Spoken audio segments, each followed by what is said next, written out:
नमस्कार मित्रांनो, दिव्य संस्कृती या चॅनलवरती आपणा सर्वांचे स्वागत आहे. मित्रांनो, देवी म्हणजे जगन्माता देवी, म्हणजे मूळ माता देवी, म्हणजेच आदिशक्ती. भाविकांनी अशा विविध स्वरूपात देवीकडे पाहिले आहे. देवी ही आदिशक्ती म्हणूनच जेथे जेथे शक्तीचा संबंध येतो तेथे देवी स्वरूप म्हणून परिचित आहे. किंबहुना देवीकडे विश्वामागची मूळ शक्ती म्हणून पाहिले गेले आहे. त्यामुळे देवी उपासना ही सार्वत्रिक आहे. नवरात्रीचे 9 दिवस हा या देवीच्या महोत्सवाचा कालखंड विशेष स्वरूपाचा म्हणून ओळखला जातो. या काळात देवीची विशेष प्रकारे आराधना केली जाते. 9 दिवसांचा कालखंड हा 9 रात्रींचा उत्सव म्हणून नवरात्र म्हणून ओळखला जातो.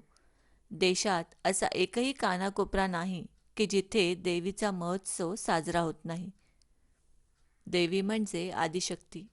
त्यामुळे जे रामनाम रहस्य म्हणून कथन केले जाते त्या रामनामाची फोड करताना त्याच पद्धतीने केली जाते.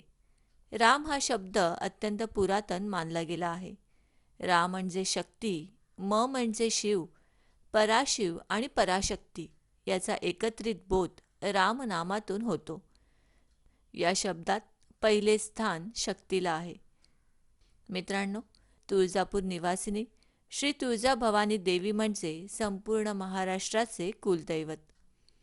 श्री छत्रपती शिवाजी महाराजांना प्रेरणादायी तलवार देणारी भवानी माता, शिवाजी महाराजांचे आध्यात्मिक गुरु श्री समर्थ रामदास यांनी तर तिचे रामवरदायिनी श्री तुळजाभवानी असे वर्णन केले आहे. महाराष्ट्रात सर्वत्र देवीचे भक्त उदे उदे ग अंबाबाई या गर्जनेत नवरात्र उत्सव साजरा करीत असतात. श्री तुळजाभवानी मातेकडून आपणा सर्वांचे संपूर्ण रक्षण व्हावे यासाठी तिचे एक स्तोत्र त्याला तुळजा कवच असे म्हणतात. कवच म्हणजे संरक्षण यंत्रणा. कविश्रेष्ठ वाल्मिकी ऋषींनी रचलेले रामरक्षा स्तोत्र सर्वश्रुत आहे. त्यामध्ये रामाने आपल्या शरीराच्या प्रत्येक भागाचे रक्षण करावे म्हणून रामाची वेगवेगळी नावे प्रस्तुत केली आहेत. त्या सर्व नामांचा क्रम पाहिला तर सर्व रामायण डोळ्यापुढे उभे राहते.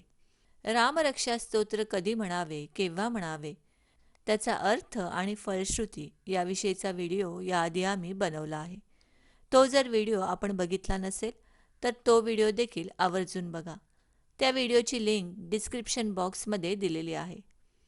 मित्रांनो, तुळजा कवच या देवीच्या स्तोत्रात देखील तुळजाभवानीने आपल्या मस्तकापासून पायापर्यंत सर्व अवयवांचे रक्षण करावे म्हणून देवीच्या वेगवेगळ्या नावांनी तिला आवाहन केले आहे. श्री तुळजाभवानी कवच स्कंद पुराणातील असून त्याच्या नित्य पठणाने सर्व संकटे दूर होतात.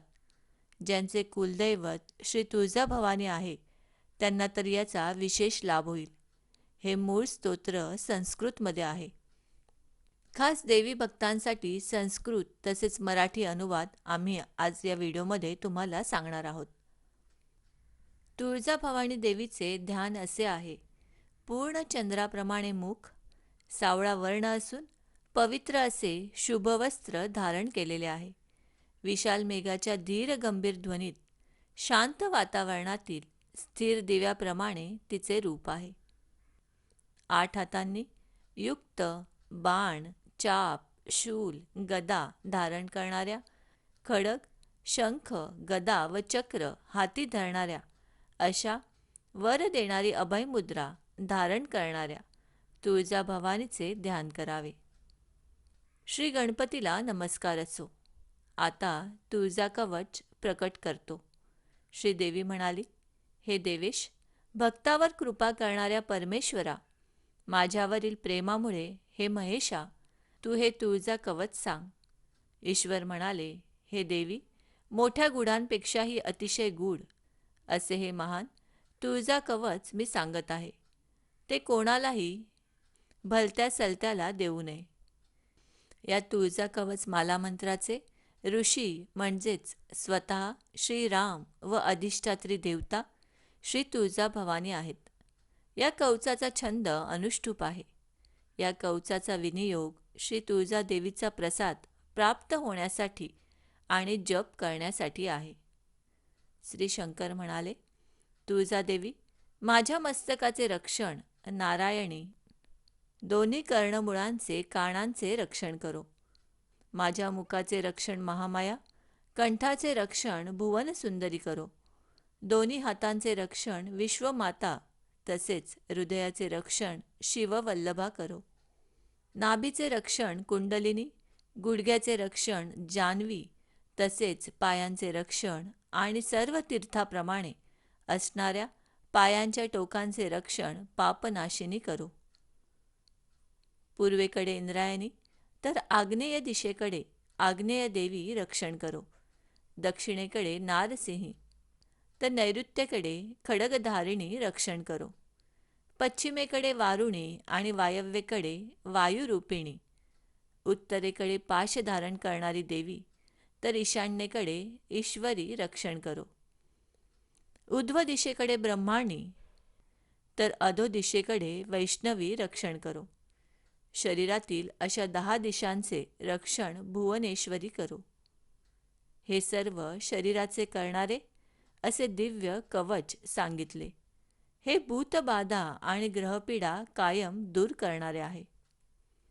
हे तुळजाभवानी कवच सर्व पापांचे नाश करणारे आहे. देवी कवचाचे पठण करणाऱ्यास शेवटी सायुज्य मुक्ती प्राप्त होईल. स्वतःचे कल्याण करू इच्छिणाऱ्याने हे भलत्या सलत्या ठिकाणी सांगू नये. शठ, भक्तिहीन तसेच विष्णूचा द्वेष करणाऱ्या कोणालाही हे कवच सांगू नये. शिष्य भक्तियुक्त अशा साधकाला मात्र ते प्रकट करावे. हे कवच कोणत्या प्रकारचे पुण्य देईल ते पार्वती तू सांग. पार्वती म्हणाली, हजारो अश्वमेध केल्याचे, 100 कोटी संख्यात्मक कन्यादान केल्याचे पुण्य हे स्तोत्र पठण केल्याने मिळते. ते पुण्य या कवच पठणाने माणसास प्राप्त होईल. शुक्ल अष्टमीला, चतुर्दशीला आणि नवमीला एकचित्ताने या कवचाचा पाठ केल्यास हे पुण्य प्राप्त होईल. सर्व लोकात सर्व पापांपासून शुद्धी देणारे सनातन काळापासून चालत आलेले हे कवच आहे. सर्व विघ्नांचा नाश करणाऱ्या हे देवी महाघोर अशा अरण्यात, असेच युद्धभूमीवर आणि भयंकर अशा वादविवाद प्रसंगी, तसेच मंगळवारी महापुण्यदायक अशा पर्वकाळी एकचित्त करून या कवचाचा पाठ करावा. हे रहस्यमय कवच सर्व प्राणिमात्रांच्या सर्व प्रकारच्या बाधांचे निवारण करते. फार काय सांगावे, त्या साधकाला शेवटी सायुज्य मुक्ती प्राप्त होईल. असे हे स्कंद पुराणातील सह्याद्री खंडातील तुळजा महात्म्यातील ईश्वर पार्वती संवादातील तुळजा कवच संपूर्ण झाले. श्री उमा रामेश्वरास अर्पण असो. मित्रांनो, हे तुळजा कवच रोज सकाळी म्हणावे. सर्व प्रकारच्या बाधांचे निरसन, संकटातून निवारण होईल. श्री तुळजाभवानी कवचम. श्री गणेशाय नमः. श्री सरस्वते नमः. श्री शंकराय नमः. अथ ध्यानम. श्यामां पूर्णेदुवदनां श्वेतांबरधरां शिवां महामेघनिनादातां निर्वाते दीपवत्सितां भुजाष्टकयुक्ता बाणा चापशूलगदाधरां खड्गशंखगदाचक्र वरदाभयधारिणीम्. अथ तुर्जा कवचम. श्रीदेव्युवाच. देवेश परमेशान भक्तानुग्रहकारक तुर्जा कवचम वक्षे मम प्रीत्या महेश्वर. श्री ईश्वरोवाच. शृणु देवी महागुह्य मतिगुह्य तरम महत्. तुर्जा कवचम वक्षे न देयं कस्य चित्कदा. ओम अस्य श्री तुर्जा कवचमाला मंत्रस्य श्री रामचंद्र ऋषी श्री तुर्जा देवता अनुष्टुप छंदः श्री तुर्जा प्रसाद सिद्ध्यर्थे जपे विनियोगः. श्री शंकर उवाच. तुर्जा मे शिरः पातु भाले तु परमेश्वरी. नेत्रे नारायणी रक्षेत कर्णमूले तु शाकरी. मुखं पातु महामाया कंठं भुवनसुंदरी. बाहुद्वयं विश्वमाता हृदयं शिववल्लभा. नाभिं कुण्डलिनी पातु जानुनी जाह्नवी तथा. पादयो पापनाशिच्च पादाग्रम सवतीर्थवत। इंद्रायणी पातु पूर्वे आग्नेयाम अग्निदेवता, दक्षिणे नारसिंही च नैऋत्यां खड्गधारिणी। पश्चिमे वारुणी पातु वायव्यां वायुरूपिणी, उदीच पाशहस्ता च ईशान्ये ईश्वरी तथा। ऊर्ध्वं ब्रह्मणि मे रक्षेदधास्या वैष्णवी तथा, एवं दश दिशो रक्षेत सर्वांगे भुवनेश्वरी। इदं तु कथितं दिव्यं कवचं सर्वदेहिकं, भूतग्रहहरं नित्यं ग्रहपीडा तथैव च। सर्वपापहरे देवी अन्ते सायुज्यं प्राप्नुयात्, यत्र तत्र न वक्तव्यं यदिच्छिदात्मनो हितं। शठाय भक्तिहीनाय विष्णुद्वेषाय वै तथा, शिष्याय भक्तियुक्ताय साधकाय प्रकाशयेत्। दद्यात् कवचमित्युक्तं तत्पुण्यं शृणु पार्वती, अश्वमेधसहस्राणि कन्याकोटिशचानि च। गवां लक्षसहस्राणि तत्पुण्य लभते नरः, अष्टम्या चतुर्दश्यां नवम्यां चैकचेतसा। सर्वपापविशुद्धात्मा सर्वलोकसनातनं, वने रणे महाघोरे भयवादे महाहवे। जपेत कवच मादेवी सर्वविघ्नविनाशिनी, भौमवारे महापुण्ये पठेत कवच माहितः। सर्वबाधाप्रशमनं रहस्यं सर्वदेहिनां, किमत्र बहो नोक्तेन देवी सायुज्यं प्राप्नुयात्। इति श्रीस्कंदपुराणे सह्याद्रीखण्डे तुर्जामाहात्म्ये ईश्वरपार्वती संवादे श्रीतुर्जाकवचं संपूर्णं। श्री उमा रामेश्वरार्पणमस्तु।